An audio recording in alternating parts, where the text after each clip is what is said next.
Hello everyone, I am Ms. Divya Verma, Faculty of Social Science, Class 7, Mount Literacy School, Jhansi.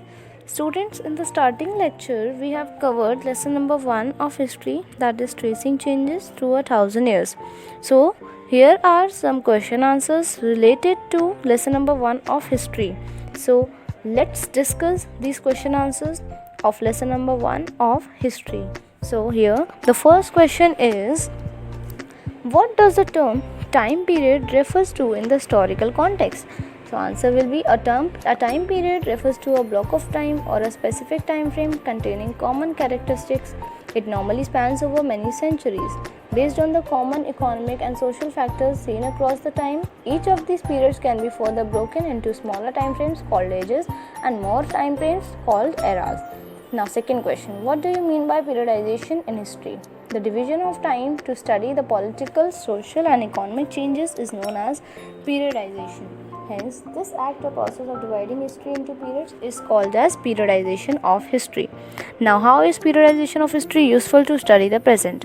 While we study history, what we actually doing is tracing changes through ages and correlating it with the present era. Therefore, to ease the study of history, historians prefer to divide history into different time periods, and this was termed as periodization of history, which was used in the present, useful for present.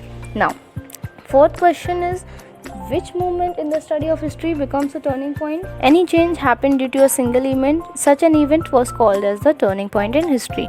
State any 3 problems associated with periodization of history. 3 problems associated with periodization of history were: different historians use different terms for periodization. Start and end points are highly debatable. Describing a long period as one historical unit might be difficult to explain. Next question, write some importance of periodization in history. So, first, to identify the important periods of history, to study the past, to understand the present by tracing cause and effect between various historical periods. Next, to analyze the change in societies and culture over time, to study the development of historical consciousness, and next, the study of continuity and change help the historians to assess the situation that affect history. Now, the next question is question number 7. What is a nation state? A nation state is termed as the group of people with the same culture, language, history, etc. who have formed an independent country. Next, what did the term foreigner signify during the medieval period?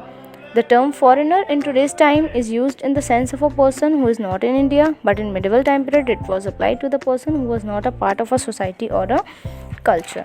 Next question, question number 9 is, describe the meaning of the term Hindustan changed over time. The meaning of the Hindustan was changed over time by different people. Like in the 13th century, a Persian chronicler Minaj Siraj defined Hindustan as the area between Punjab, Haryana and the land between Ganga and Yamuna. He also used the term in the political sense for the land that won the Delhi Sultanate.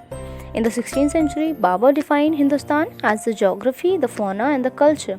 Amir Khusro, in the same sense the Babur used the term Hind in a similar way the Babur used.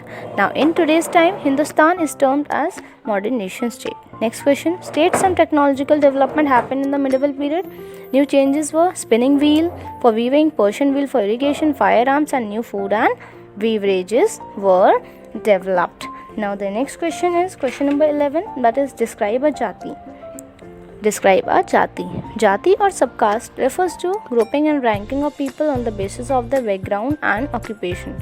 Jatis framed their own rules and regulations. These regulations were enforced by an assembly of elders called as Jati Panchayat. Now next, differentiate between Shias and Sunni Muslim. Shia Muslim were the people who believed that the Prophet Muhammad's son-in-law was the legitimate leader of the Muslim community, and Sunni Muslim were the people who accepted the authority of the early and succeeding leaders of the community.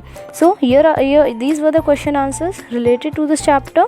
Go through the video again and just try to understand this chapter. Okay, thank you.